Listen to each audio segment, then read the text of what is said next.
Hey there, all of you. We know you're cool, but are you cool enough to be one of the red shirts?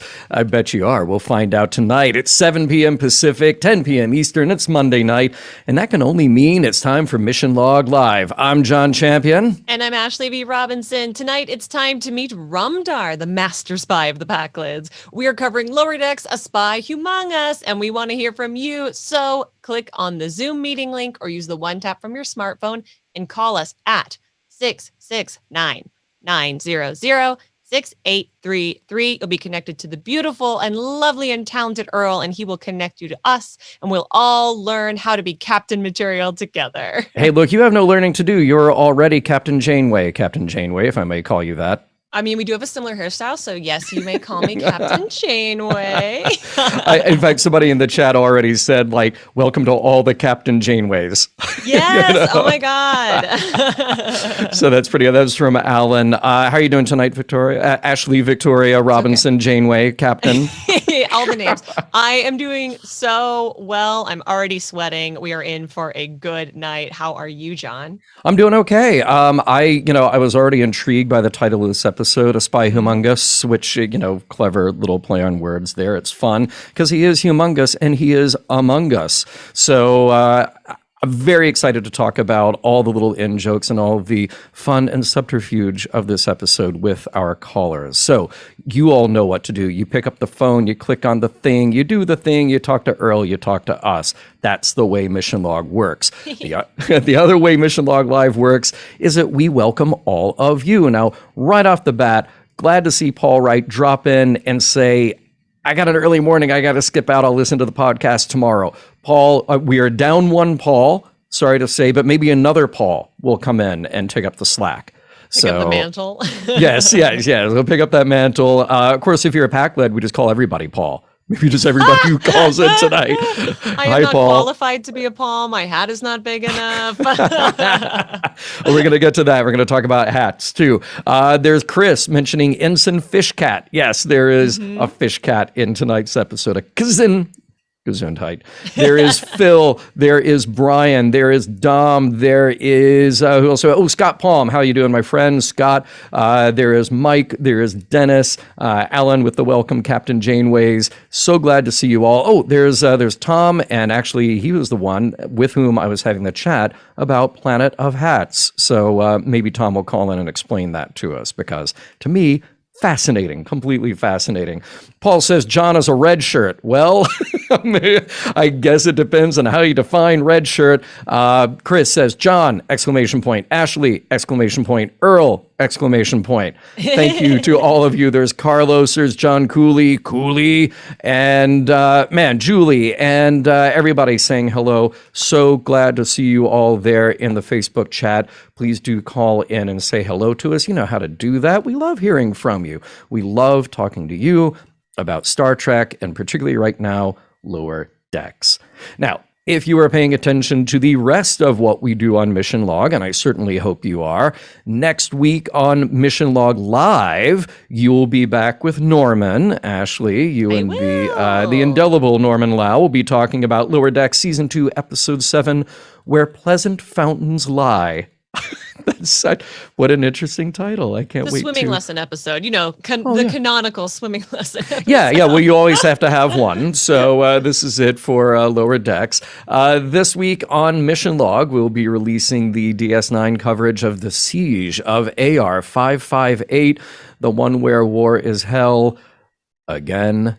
So check that out. And then we will be definitely doing a Patreon Mission Log After Dark discussion with our Discord crew. And that'll be Thursday afternoon time TB. It's usually about 4 o'clock Pacific, exclusive to our Patreon followers, where we get to have a live discussion about that week's Mission Log.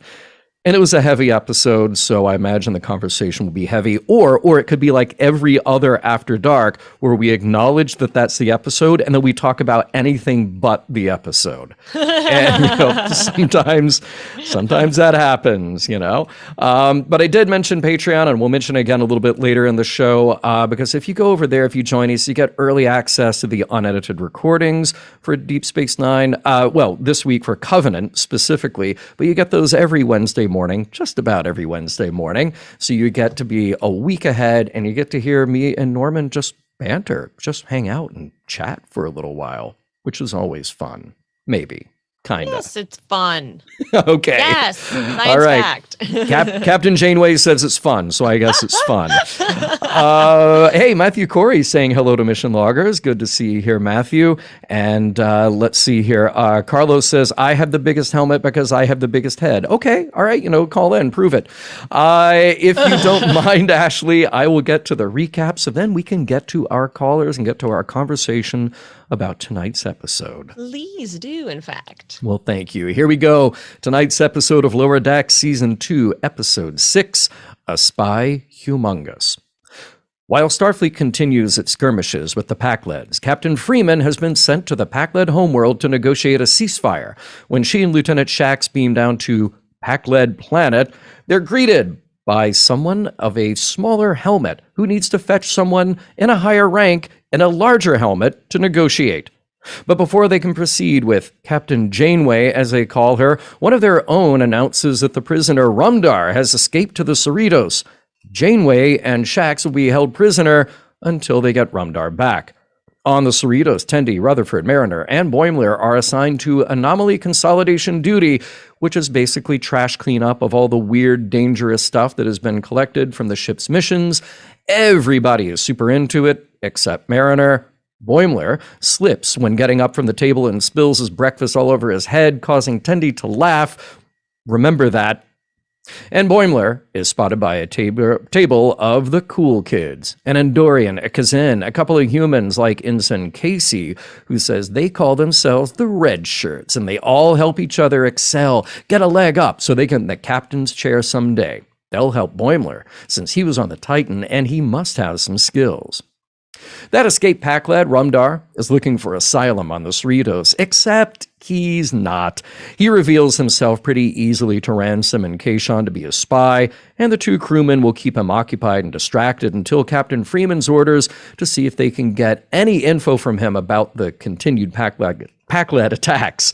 But as soon as Ransom and Kayshawn turn their backs, Rumdar disappears, which puts Captain Freeman in a difficult position as the next Pakled leader demands to speak with the prisoner. Freeman stalls, asking to talk about the ceasefire, only to find out that this Pakled's helmet still isn't big enough to negotiate. Back to Boimler. He's getting the help of the Red Shirts to really look and act like command material. He gets a makeover and a little dry run in the theater on how to make an inspiring speech. He's encouraged on by the Red Shirts to take command in all aspects of his life, and that may even mean hanging out with a crowd more suited to make him look good, not just his friends who do something as demeaning as anomaly collecting. Down on Pakled Planet, things are getting really out of hand when Freeman finally has her meeting with the Pakled King, who is outranked by the Pakled Emperor, who are both usurped in a bloody revolution, and one of those revolutionaries takes the big helmet for himself. Things on the Cerritos are getting nearly as chaotic. A day of anomaly collection has led Mariner, Rutherford, and Tendi to all kinds of humiliating encounters, gases that make a body blow up, nanobots, entombing gels being swallowed and excreted by a giant slug. Tendi is taking it all in stride until she grabs an alien cube that brings out her very worst side. Suddenly, she's combative, lashing out at her crewmates and transforming her into a giant green scorpion, then terrorizing the ship. When the Red Shirts spot her in the mess hall, they do what they do, give rousing speeches. But that's no good. Boimler actually goes into action, realizing that Tendi grabbed an Ataxian mood shifter. Instead of speechifying, he goes into action, making the replicator spit out food after food so he can spill it on himself and take falls, all to Tendi's delight, just like he did at the top of the episode, remember? It works. Tendi laughs and reverts to her normal self. Also wrapping up the chaos on the Cerritos, Ransom and Kayshawn spot Rumdar floating outside the ship. He mistook an airlock for a bathroom, made a mess, and then flushed himself out. Somehow he survived, and Dr. Tana revived him. The jig is up when Rumdar asks for codes to the ship, and his time on the Cerritos comes to an end. Not a moment too soon. He's beamed down to Pac-Led Planet where Freeman and Shax are being held at spear point, and the new Emperor reveals that Rumdar was a spy all along. Shocking. Freeman plays into the game and says he's such a good spy, she only wishes she knew what he knows to prove how good he is. So, of course, Rumdar spills the whole thing about how she never found out that the Pac-Leds are trying to smuggle a Veruvian bomb to Earth. Done and done, two to beam up. Boimler gets an earful from Ensign Casey about how his actions in the mess hall were shameful, humiliating himself to save Tendi. But Boimler was right. And the other red shirts see it, distancing themselves from Casey. When Ransom comes through and an eager Casey asks if he can fill the acting captain position, and barely paying attention, Ransom says, yeah, whatever, but he does stop to praise Boimler for his quick thinking. Later that night, as a bridge crew clears, Casey is all ready to take the con. It's all of about 2 seconds during a shift swap until Lieutenant Shax can kick him out of the big chair. And while he's at it, Casey gets ordered to clean out airlock 17, where that Pac-Led did something unspeakable. Back in the lower decks, reflecting on the day, Mariner pulls out one of those anomalies that was kind of cool, a casting stone that will let them broadcast their voices to any planet, which they use to torment Armus. The end. So much happening in this episode. Oh, this is high chaos, this episode. It is. Before we have so many great callers lined up. Before we get to those callers, I just want to ask you, like, your quick impressions, like, out of our now 16 episodes of Lower Decks. How did you feel about this one? Ranks high for you, ranks low for you? I'm seeing some interesting takes on this in the chat. I would say that this ranks around the middle. I think this is a really fun episode, and there's a lot of really cute devices that we get executed here, but I don't feel like the emotionality is as strong as some of the other episodes that we saw, particularly last week's episode. I thought it was like really strong, and it starts out so silly and it ends so strong. And what's wonderful about Lower Decks is there can be room for both such types of episodes. Like, it's not that there's no emotional growth here. It just didn't hit me in the same way that I was hit with it last week, which was interesting because the chat last week was also very divisive about the quality of that episode as well. Right. But I will say I was a little sad to see that even Tendi's spirit could be crushed, because she has this indomitable positivity that I long for in my own life, and to see her get mad, I was like, oh no, her, because all characters have superpowers for when you're writing them, and her superpower, she's like super happy and super upbeat and super positive. And look, manual labor is tough. There's a reason that I am a podcaster and a talking head. I don't want to lift things, particularly trash. Hey, you and me both. These delicate hands barely seen a day's hard work. That's the way it goes. Look, this is all very interesting that you're saying, because I think I feel about the same way. I think it was a good episode. I don't think it was the greatest episode. I don't think it was the worst episode. And I wondered, as I was putting together the recap, which ran longer than I wanted it to, the fact that we have 3 plot lines going. You have Pac-Led Planet, you have Boimler's ascension, and then you've got the anomaly collecting. Was it too much? Could they have maybe sacrificed a couple of scenes and focused a little more on one or the other? Maybe it's tough. It's tough when you're not in the room, right? Because Pac-Led Planet's also arguably 2 plots, because you have the stuff that's happening on the planet, and then you have Rumdar running around the ship, right? When we check in with Ransom every, I don't know, I think he's got 3 scenes in the episode? Maybe, yeah. Yeah, like the D plot. Yeah, right. Which is always impressive that you can get that much story out with so little dialogue and such short scenes. That is one of the strengths of Lower Decks. But then I wonder if you have literally, as you just pointed out, an A, B, C, and D plot, is it a little too much? Or do they look at it and go, you know what, we can only spend so much time on the Pac-Led Planet? Yeah, very that, because I don't know if I could have allotted more time, I definitely wouldn't have given it to Captain Freeman and Shax, unfortunately. I'm sad to say. I don't know if I needed to see more of I have a bigger hat than you have. Right. Ka-thunk, ka-thunk, ka-thunk. Right. I do think, though, and I apologize, we're going to get to our callers here in just a second. One note that I took to myself that I just want to get out before we move on here is something that was great about the Pac-led planet and getting so much in with such little screen time is I love how they boiled down making the Pac-leds represent the shortest possible distance between revolution and the inevitable authoritarian takeover. Like I picture this as something happening weekly on Pac-led Planet, you know? And it's just like you can take hundreds of years of human history and point to places it happens, but here it's just like, yeah, it's just, that's just the way it happens because, look, they're dumb because we're dumb and they're a reflection of us and we will do that. And seeing it condensed like that, really, it feels very stark, particularly given, Yeah. I think, the upheaval of the last year or so. Right. Well, hey, without further ado, let's go to our first caller. Calling all the way from Starbase, it is Chris. Welcome, Chris. How you doing tonight? Hey, man. Hey. Doing good. I think I'm with you guys in that, like, yeah, it's a good episode, sort of ranks around the middle. Why it falls sort of shorter, I was fine with the ABCD plot. I didn't honestly really notice that much. My thing was this felt kind of like a character backslide. Like, we spent all this time with Mariner sort of, she's kind of opening up, she's kind of making amends, she goes on the girl trip with Tendi, she goes partying with Boimler last week, and now she's back to being sort of sassy, jerky season 1 Mariner, and similarly Boimler, who we think should be over, like, his, super, zeroed in on the chair, instantly goes to that.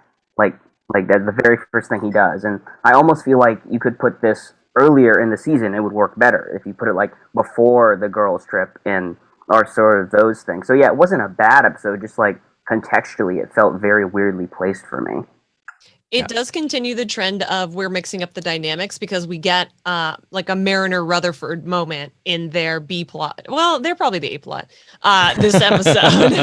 Right. I don't know. I'm not in a writer's room for a reason, and I think it's revealing itself. But like that was something that I did enjoy, and that's like in comparison to the last 2 episodes where we've seen other sort of mix-ups. I think that's where this episode shines.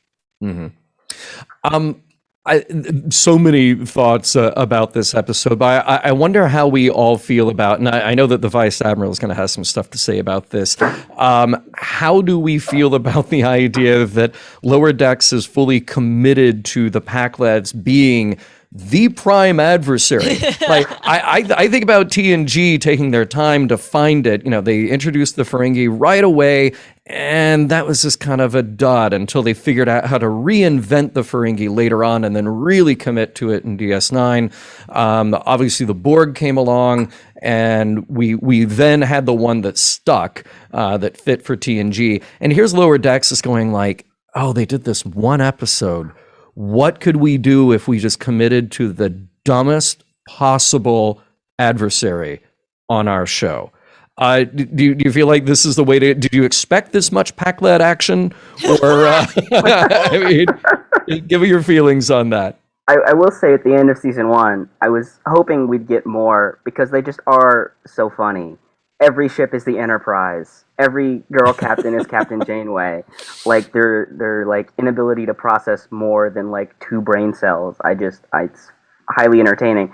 I mean, I think you said it, John. It's about committing to the bit, and Lower Decks was like they went all in on it. And once you go in on it, it's like yeah, they believe in it, so you believe in it, kind of thing. No, I love the Pac-Lads. They're very funny. I enjoy them a lot. Well, and I think they figure out a way to make the dumbest possible adversary actually threatening, you know, because it's kind of like the Borg. When you look at the Borg as not having really a moral stake or any ethical qualms about anything, they're simply following their programming, and it isn't about their targets being ideologically opposed, or it's just about we want what you have. We're going to take your technology and your individuality, your distinctiveness, and make it part of us because that makes us stronger. That's what the Pac-Leds are. They're just slower,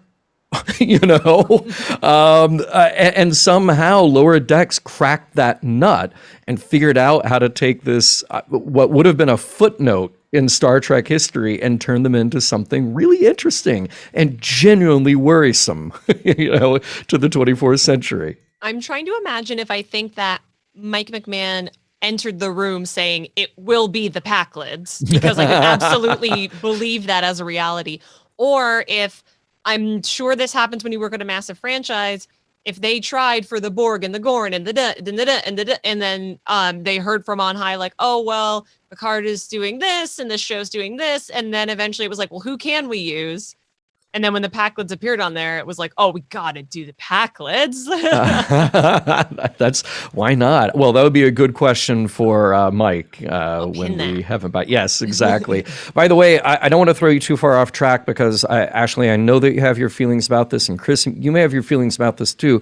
But Carlos says currently, I'm shipping, and he's throwing out a couple of combo names for us. He goes, I'm shipping Boindy or Tenler. Oh, no, how dare, my heart. Oh, is that going to root? Go ahead, I don't know if I think that I want that, but I do definitely thought I picked up a vibe in that cafeteria scene, like when Tendi like de-hulks, like the way she says "Thank you, Boimler." I was like, that's an interesting inflection, Noelle. Why'd you do that? Oh, I agree. It feels like pillow talk. Even the way that they're posed in the animation, it feels very intimate. Well, it is very romantic, laying on a big pool of shrimp, granola, chocolate, rice, pizza, collard greens, whatever. It's so gross. One of my notes just says chocolate sundae hot is so gross. Like I couldn't with the hot food. It was so gross. Wait. My favorite detail in that was a birthday cake with lit candles. Temperature variable. Temperature. Yeah, like what? Yeah. How? What part is the varying temperatures? That's Earl, of course, chiming in. Earl asked, but not a big pile of street corn. So weird. No banana hot. No. Why have we not gone back to that? Mm-hmm. Yeah, that's. It seems like the replicator would have come up with that already on its own. Very disappointing. Chris, any other thoughts tonight? No, I think that's about it. Yeah, this was good. We'll see. I still think there's going to be like a big Mariner Boimler, if not fight, but like emotional catharsis scene somewhere in our last four. I think we're building to that. Yeah, maybe Tandy and Boimler are a thing now. I don't know. We'll see. But no, I've been enjoying this season so far. Always glad to have more Lower Decks, and it's been fun hanging out all this time. Agreed. All right. Thanks, Chris. Good to talk to you, and we'll see you again soon. Bye, Chris. Bye. Hey, let us not skip a beat. Let us go right over to the next caller on the line, and that is Mike. Captain Mike, welcome to the show. Captain Riker, good to see you. Captain Janeway, good to see you as well.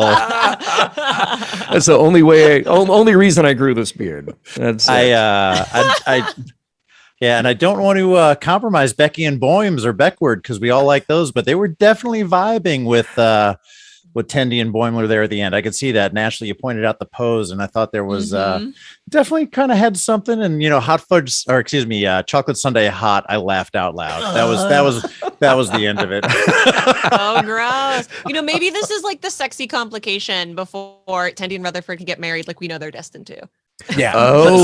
That's okay. All right, you're going that direction. We have 7 seasons of this show. I've already spoken into the universe, so there's time. It took Riker and Troy a long time to work that Inzadi stuff out. You have to have it. Good. Something also that makes Insurrection my favorite next gen movie, or top 2 anyway. Nice, top 2. nice. Hot take. So what I wanted to get at a little bit was just a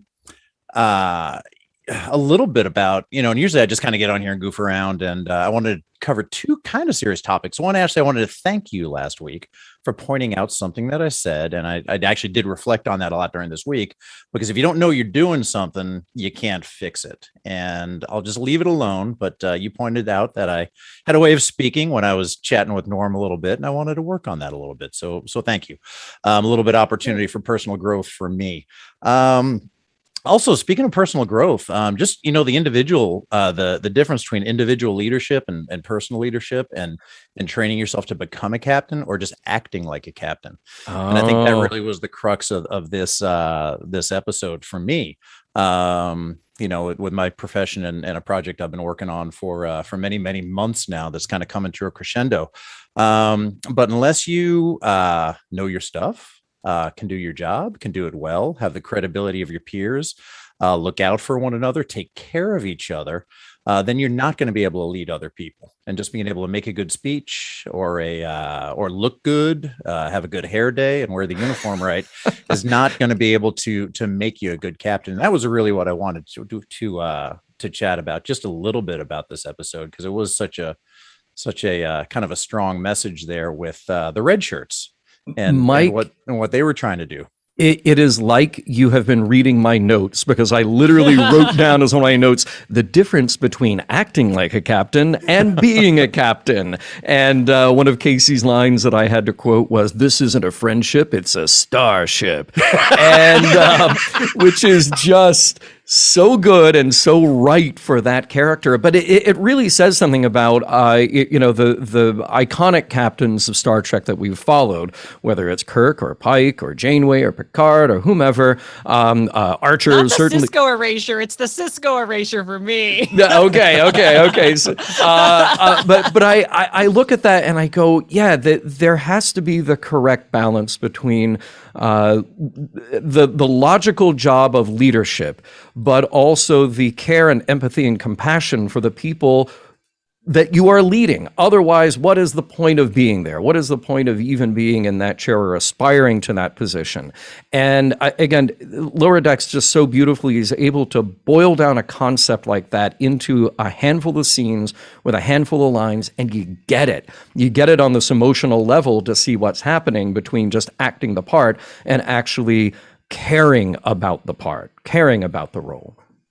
I find like bringing this up a piece of like verisimilitude, because you came in here and your first statement brought a lot of humility, which is something that a great leader really needs. And it's something that Boimler has to learn in order to help Tendi in this episode. And then you come in with this incredible thesis on the morals, meanings, messages of the episode. So I applaud you for living what you're preaching right now.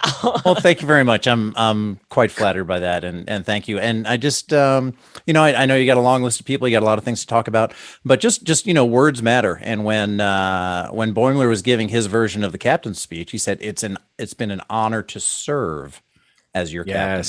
And that's the thing, is that when you're a leader, you have to remember that you're serving the people that are in your charge to do what's best for everybody, and not what's best for yourself. So thanks for giving me a chance to call in. You guys are the best. I'm having a bunch of fun. And I don't know who said it. I'm going to give Alan credit, because he's going to be on here sometime tonight. But with that Borg, connection to the Packlet, he said, somebody said on Discord, on the patrons mission log Discord, which is fun and you should join, by the way. Thank you. He said, we want to add your stuff to our stuff. Also a great was that you, pickup Vice line, Admiral? I'm not going to lie. Okay, I will make way for the next caller, and we will give credit where credit is due. Thank you so much. Beautiful. Take care. Thank you so much. And hey, you know what? We'll do this a couple of minutes early. It's not quite the bottom of the hour, but we'll do this right before we welcome on the Vice Admiral, and then Alan, and then John Arminio, because Mike said it so well. Discord for our Patreon followers is so much fun. And I said this to Norman, I've said it on air, and I've said it to Norman privately. When I look at all the things that I do on the internet, when I look at the social media that I follow, that I have to participate in as maybe a part of the show, there's Twitter, there's Facebook, there's all these other places.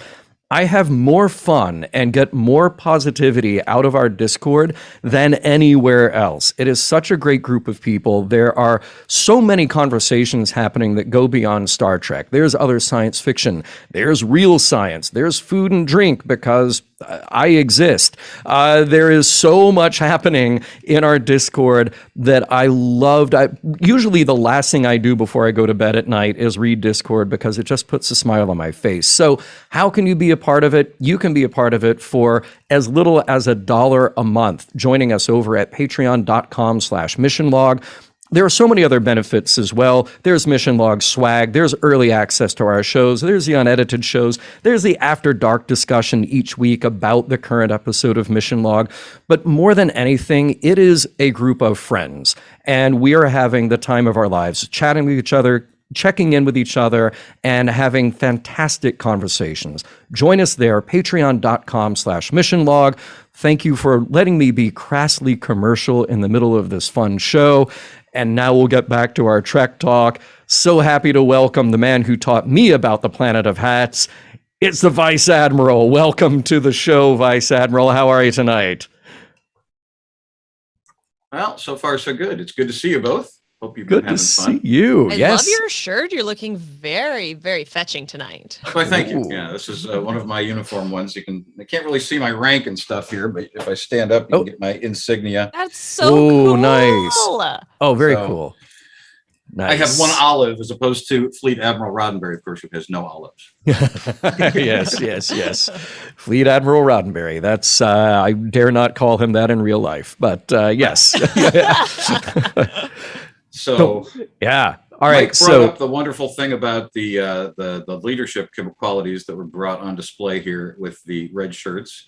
But I have to also ask, one thing I thought there might be a little hint of in here, certain rules and like certain things and not like certain others. Otherwise, he's just useless to them. Yeah. So a little bit of that. I think Lower Decks has done a really good job of very subtly working in, well, certainly references to fandom and the various trappings of that. But this was I felt it was a little cult-like, obviously saying you have to disconnect from your old friends, from this other life that you think you have. But what I thought was very interesting was, you put it so well, the gatekeeping of you have to look like this, you have to act like this. This is the only real way to become a captain. Otherwise, you'll just be stuck here. Well, stuck there, first of all, is incorrect. And second of all, those are the people, as we showed by the end of the episode, those are the people who are doing the job, not just talking about the job. So it was a little bit of a celebration of kind of the workers of all stripes, not just the middle and upper management, Exactly. And Boimler did show great leadership qualities when he needed to. I don't think there's any doubt about that. Absolutely. I think we can all comfort ourselves by knowing that as red shirts, they're not long for this world. But as a fan of Jin the Andorian, I'm a little sad to think that she's going to explode soon. And the Kazin doing the telepath pose from TAS was amazing, wasn't it? Just and hearing the spine crack. Yeah. Oh my God. So much gross stuff in this episode. Yeah. Okay, but the other three, Casey went on to have his humiliation on the bridge, but the other three were turned around suddenly. They thought Boimler was cool. They realized apparently the error of Casey's ways. So maybe there is some hope and some redemption for them, that they won't follow this gatekeeper, holier than thou path. Exactly. But the other thing, of course, John, as we talked about on the Discord, is the Planet of Hats trope that they literally brought out and said, look, it's a planet of hats. You blew my mind, because in Mission Log Past, we have talked about The monocultures. monocultures, and I've always heard it as that way. I'd never heard of the trope of the Planet of Hats. Please, well, Ashley, is this something that you're familiar with? I am not, so please enlighten me. Oh, okay. It's basically the same sort of thing where a genre show, but specifically science fiction shows, will, in order to, keep things simple, both from the production perspective and from the, audience perspective, everybody has a certain trait, whether it be they're all artists, or they're all warriors, or they're all wearing hats, or even a certain type of hat, or they all, something that identifies them uniquely, even if they mostly look human, so that the audience can look at them and say, oh, look, we know who that is the minute we see them. And I'm just thinking about Stargate with the Jaffa and the foreheads. Exactly the sort of thing I'm talking about. Yeah, all Jaffa, with the exception of a handful, all have the mark of their goa'uld, right? So yeah, absolutely. I mean, that's a little simplified, because they're also all Jaffa, and they all also look a certain way as well. But yes, you're absolutely correct.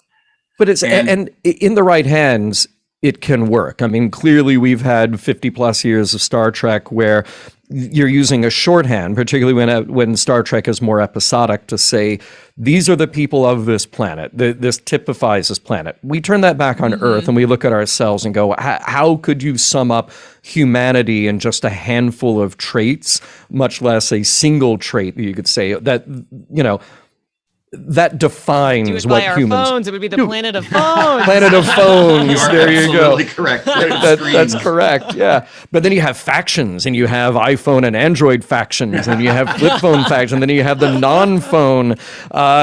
So it can work. And obviously it worked early on when you say, okay, Vulcans are logical, and Klingons are this, and Romulans are this. And it took years and years and years of welcoming these characters back to be able to give them a little bit more color. And as we would say on Mission Log, well, where are the artists? Where are the priests? Where are the day laborers? The people who, from the Klingon world do everything but be warriors all day long. Somebody has to go out and get the guy. Somebody's cleaning their airlocks. Exactly. Yes. So, and you still wonder how could a Pac-led planet actually evolve? How could they actually get Quickly, to the point? I guess. I have a thought about that, John. Okay, because I'll pose it to both of you. Is this a mirror universe situation where if your development of your society is through killing the person who is next highest in rank, do you actually get to evolve and succeed as a society that way? It seems like you would be stuck a long time ago. So school me about Pac-Leds. You used the word evolve, John. So here's what I was thinking. Who's had one of the biggest hats we've ever seen in Star Trek? In Star Trek, I was thinking about I was like, Alistair Crowley? Kai Wynn? No, I was thinking Reginald Barkley in the episode Degree. That is a very big hat. So what if the Pac-Leds, when they still had ships that were pretty basic, ran across that same probe, and one of them is sitting in a giant Barkley chair controlling everything from the back? Oh, you mean in his Barkley lounger? Yes. Yeah. But he's gotten super smart. I mean, comparatively, not super smart like Barkley, but smarter than other Pac-Led. Yes. It's such a shame for everyone who can't see the crew that's on video right now, and the applause that is going on by all of our sweet friends is so gratifying. It's so great. See, that's what people are missing when they're not here in the green room with us. Yeah. It's its own little party. That is quite possible. And you do wonder, is it just something built into the Pac-Leds where they could attain technology, they can attain a certain level of intellectual development, artificial or otherwise, but they still keep misusing it. It still misfires every time, which again, I would say is a pretty okay reflection of humanity, in that all aliens are humans in Star Trek when it comes down to it. So, yeah. Correct. Yeah, I have to wonder. What do you think, Ashley? It's who's in so charge? tough because I want to imagine that this is a world where instead of, we know that on our planet, right, it's quote, survival of the fittest, end quote, that I want to believe that it's the opposite on Pac-Led planet, but that doesn't make sense because they have beat the Fermi paradox and they have achieved interstellar travel, which requires a level of like intellectualism and technology and societal comprehension that we don't have right now. Or somebody landed there in the first place and they took their ship. Right. So my next theory is that they must be parasitic, or they came upon a planet that maybe suffered, a plague. The main right antagonist race from Footfall, who basically had alien tech left on their planet. And I mean, headcanon accepted. Yeah, survival of the fittest just means survival of that which is best suited to survive. Not best, not smartest, not most able, whatever, just able to survive whatever the environment throws at them. So in their case, I guess their slowness was an adaptive ability that helped them out. And they maybe got lucky a few times and stole some good technology. They're the tortoise in the hair metaphor. Oh, 100%. Well, something on their planet gave them the selection pressure that being a bit dumb is okay. Yeah. Right, right. Oh man, Vice Admiral, thank you so much for dropping in with some knowledge on the planet of hats. I really appreciate that. It will change my outlook from now on. Any other parting thoughts before we say goodbye? No, but it's great to see you guys, and I'm hoping that I get to see you in person at some point sooner than later. That would be Preach. lovely indeed. Yes. Take care. Have a great night. You too, both of you. Take care. Bye. All right. Waiting over here, as always, from the lower decks, we have our old friend Alan, the king of the Riker meme. Welcome back to the show, Alan. Hey. How are you Good doing? to see you guys again. John, Ashley, it's great to be here. I feel like the conversation has been a little bit too on point, so I'm afraid I'm going to have to step in and I'm going to have to assert dominance over this podcast. He's got a bigger hat. I have the biggest hat today. He Oh. is Emperor host. Yes.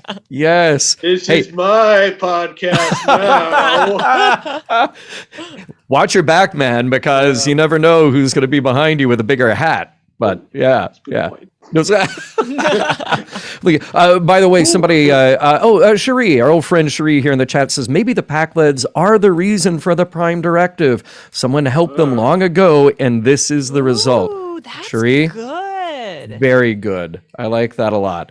So, and Dave says, perhaps they had very intelligent scientists. They all got killed off and are just coasting with centuries of old tech. Could very well be the case. So, yeah, Giving a good. me Krypton vibes. We're not listening to our scientists. It could be. Yeah.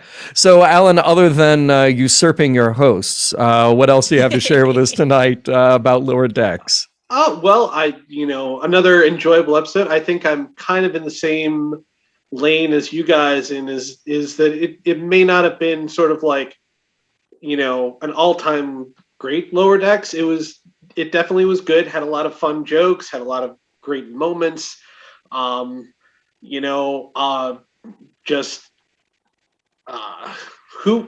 would have thought that, it would end with prank calling Armis? That is an all-time great bit. And, it just, who wouldn't want to prank call that guy? Sure. Given the opportunity. But did you feel a little sorry for him at the end? I mean, he's full of anger, but then they pissed him off, and then he just devolves a little puddle of goo. He can't even take it anymore. Oh. Honestly, though, he looks better here than he's ever looked. That's very true. He looked the least like my pile of glad bags. In yeah. form. There's a little sparkle to him. He's been working out. You don't know. But yeah, nice. Hey, let me ask you both a question. You're on the Cerritos. You know that down the hall there is the Starfleet gift shop. You know that down the hall again there is the high security juice bar. First of all, I want to know what a high security juice bar is. Second of all, I want to know what we're missing. I want to know what we're missing beyond that is to be revealed yet in a future episode of Lower Decks beyond the gift shop and the high security juice bar. I'm thinking there's got to be a yoga studio. There's got to be, I don't know, Starfleet massage. Like it seems like a well-equipped ship. A couture replicator. Yeah. Ooh, couture replicator. Bespoke clothing. Oh, nice. Well, you think that's where they got Boimler's new cut? Okay, but the callback to the TNG shoulder pads, though, was Yes. so funny. It was so good. I did appreciate that quite a bit. And we've, yourself, Ashley, me, many of our listeners maybe have spent some time in a black box theater with folding chairs and harsh lighting. So Chris was there with me a couple weeks ago. Yeah. Maybe felt a little close to home. I appreciate that exists. Every improv theater in LA. Yes. Love that. Oh yeah. I don't know. Maybe it's a shame they didn't get to the barber shop. I'm sure there's a Bolian on staff. Maybe the gift shop was just that Replimat place that they went shopping for Miles and Keiko gifts at one For time the gifts, yeah, that on could the be it. Enterprise. I That think could be it. yeah, it's like, just take him there, make him a shirt, say it's the gift shop, it's all good. High security juice bar.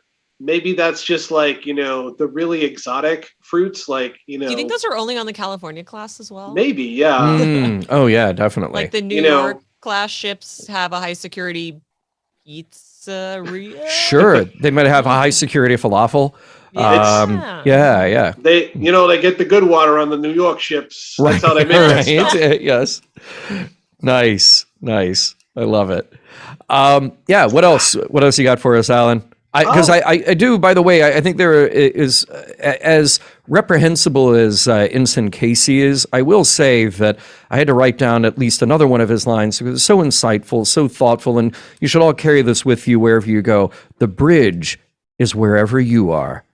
Mm-hmm. I thought that was a great line. That was. You should just always think of it that way. Yes, he's a walking quote a day calendar of insightful Starfleet stuff. It did feel like it was good that in the end Mighty Casey struck out. He got his comeuppance at the end. I thought that was well earned. Another great Shax line. Just he's there for 2 seconds and get out of my chair. Yeah. I'm also pretty perfectly sure timed. that he was the Gladbags at the end as well. I'm pretty sure that was also Fred. You think he was doing Armus? You think that was Fred? Oh, okay. That's All my right. yeah. conspiracy Oh, yeah. theory. Pin that one. Another good question, I think. Sounds it sounds like a little bit of his vocal performance there. Yeah. I guess I do have one semi-serious thing to touch on too, much like Captain Mike and some of our other callers, is that we did get a lot of time with the Pakleds, and I'm just going to throw this out there. I know it's a comedy show. I know that they're typically thought of as a comedy race, but does it get to a point where it stops being these guys are stupid and it gets to be something else? And I hope that they thread the needle there a little bit, because it would be unfortunate if it started to become a parody of mental challenges or anything like that. Because I mean, the idea, at least that I remember from the original episode, was that yes, these guys appear stupid and they appear helpless and that they don't know what they're doing, but in actuality, they're just very unsophisticated with the way that they talk, but they're very cunning and they've got, all of these other attributes at play. Whereas, definitely the stupidity has been played up for laughs in this show, and good for them because they're great jokes. When you guys talked a couple weeks ago about them taking the buzzsaw and just slamming it into the door. I love it. Yes. That is a top flight joke. Yeah. But I just want to make sure, hopefully, that they sort of keep it pitched where it's at right now, because anymore, and it could, I've seen some postings questioning this in various places that discuss the show, and I'm like, is that really what's happening here, or how are we feeling about this, I guess? I think that's a very fair question, and it's always tough when you present a character who there could be a shorthand for what we might recognize as a handicap, whether that's a mental handicap or a physical handicap. I think we've seen that Star Trek in general and these writers aren't going to do that. It's certainly intentionally, which doesn't mean that line won't get crossed. But I will say there are 4 episodes left. And I hope, like you, Alan, that we get like a big payoff with the Pakleds. I hope we get a space battle with them. I know it can. You also brought up, like, is this too much? Are we wringing the joke dry? And maybe a turn where they are the big scary bad guys is just what we need. I would love to see it, honestly. Oh, yeah. Yeah, I'm right there with you. I do appreciate that question because I think it's an important one to have. And the more I watch of the Packlids, I wonder, like, are we skirting into some sort of uncomfortable territory with them in their portrayal? And then I remind myself, like, well, they actually are a threat. They actually are dangerous, and they were cunning. They did have a plan here, and they apparently have more plans. They're very poor at connecting the dots. And it's just sort of like this unfiltered part where you announce basically, I'm a spy. I'm here to get the information. But the plan existed before that. And enough of them got together and said, you will pretend to ask for asylum. You'll go to the ship. You'll get information. We'll be here doing this. So there is something that is quite thoughtful about them. And it could simply be an evolutionary trait where it's like, okay, but to protect ourselves, we come across as not all that bright. So I agree, you know, because there is so little about the Packlids other than that one episode of Next Gen and what we've gotten of them on Lower Decks, they could really take them anywhere. And we could actually get a full backstory on why the Packlids are what they are. Or they may just leave it where they are and say, oh, no, they actually are truly frightening, you know, if you really think about it. So I'll be curious to see. But I think that is a very legitimate question, Alan. I appreciate you bringing that up. I'm going to turn the conversation real quick just because there's some great comments in the chat that I don't want to miss where we're talking about what else exists on the Cerritos. First of all, Chris Riker says Armus needs to be drilled and sold at the pumps. John Cooley says, I want access to the gift shop. Carlos says they do yoga in the halls like on TNG. So no need for a yoga studio. Just do it in the hall like they did on TNG. We have to see Cetacean Ops. Let's see here. And then, Deck 6 Build-A-Bear. So we need that. We also need a high security taco stand. And and John Cooley says, Black Box shout out to the USS McKinley and Star Trek The Improvised Generation. Definitely a big shout out to them and our friends from that show. So, Paul says, high test Armus. That's what you'll be coming at the station very soon. So, yes. Alan, we are going to run a little bit short tonight, so I will say goodbye, and we can bring on our next caller. So, hope you have a great night. Thank you, and we will see you hopefully soon. Yeah, see you next time, guys. Bye. Cheers. Take care. And rounding out the show tonight, always glad to have him back. It is our friend John Arminio. Welcome to the show. How are you tonight? I'm great. How are you? Doing okay. Doing all right. I can't wait for you to bring it home for us and share your insights into this week's Lower Decks. Well, I guess piggybacking off of what Alan said, I think one of the great things about Star Trek is that it gives us a way to look at different kinds of intelligences. So, like, I was just thinking about that one non-corporeal intelligence from TNG that referred to us as ugly bags of mostly water. Yes. Not wrong. And and it couldn't understand what death is, so it had to like kill humans to see what that was like. So, in a way, it's incredibly ignorant of so much of what life is in the universe, but in other ways it far surpasses our own intelligence. And so I think it'd be very, very interesting if Lower Decks could explore the ways Packlids are maybe more advanced intellectually than other species that we've seen. Like if they really want to drill into Packlid culture in a certain way. Maybe their strength, maybe they're really good at the long game. Yes. They just keep fumbling at the short game. You know, that really could be part of it. Yeah. But they're also good as a kind of a collective, right? Like they seem very community based. They're very interested in things that affect them as a whole. They're not as individualistic as humans. But they also kill each other to get ahead. Yeah. Oh, well, you know, so does a fish. so do we. Yeah, John, don't throw stones. like not in this room, okay? But just in general, yeah. No, that's such a good point, and it does perfectly dovetail with what Alan was saying, and there probably is so much more to be revealed about them.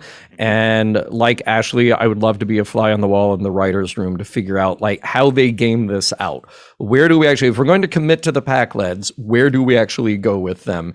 And if Lower Deck showed us anything, in 10 episodes last season, they did so much and they led us along with all this great comedy. And then they landed one of the strongest finales, I think, of any Star Trek for the end of their first season. I have high hopes. I don't want to be let down. I have high hopes here that for the end of this season, there will be something just as impactful and thought-provoking as they did last. And just one thing about the cadre of red shirts. Yes. It seemed like it was a bunch of people who watched the TNG episode Tapestry and got the wrong message. I just need to like be aggressive and grab the bull by the horns and tell Starfleet what I want, and then I'll get it. Yeah, Whereas right. It's actually, no, you need to commit to being a leader and be humble and while being able to take action when action is required. And it's leadership. Part of it is knowing when you need to take action, but also knowing when you need to maybe ask for help or, let Mariner kick ass while you make a speech or something. Right. Well, yeah. And you see Boimler going into where it was dangerous and actually doing the job, as opposed to a captain sitting in a chair saying, no, somebody else go do the dangerous thing. Yeah, tactically that can make sense, but the impetus is to actually go help your fellow crewmate. And that's exactly what he did without even having to think about it. It's like, no, this is what you do. You go take action when somebody needs help. Yeah, leading from the front versus leading from the back, right? Yeah. And it's also why in the military, why ensigns and junior lieutenants aren't put in leadership command roles where they're giving orders to like 10-year veteran enlisted personnel. Right. Because they can come off like that. Exactly. Don't tell that to the 09 movie. Well, yeah, that's a whole other thing. We'll get to that in a few years on Mission Log. Welcome back when we get there. I can't wait.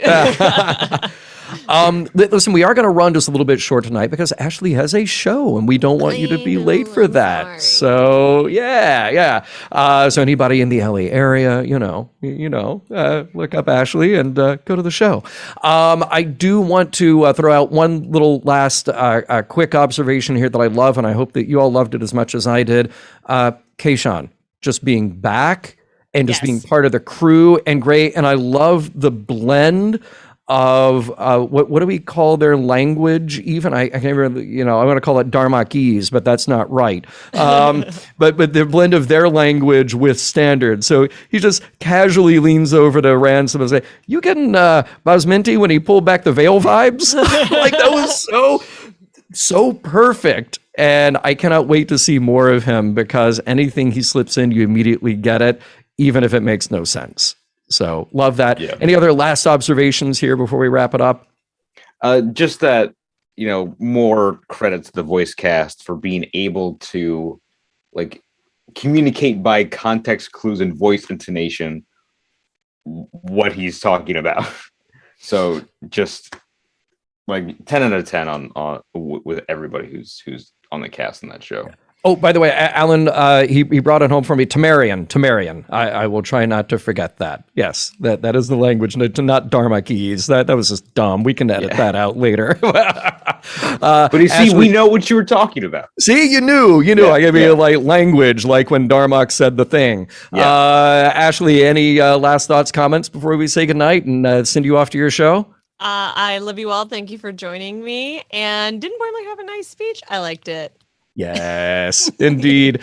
All right. Thank you, everybody. Mission Log Live is produced by Roddenberry Entertainment. Executive producer, Rod Roddenberry. Technical production on Mission Log Live by the incalculable Earl Green. Be sure to visit podcast.roddenberry.com for the latest from Roddenberry Podcast. If you'd like to support Mission Log directly, give us a look at patreon.com/missionlog. Thank you to everyone who joined us live or later. Stay safe. Stay healthy. We look forward to talking with you next week.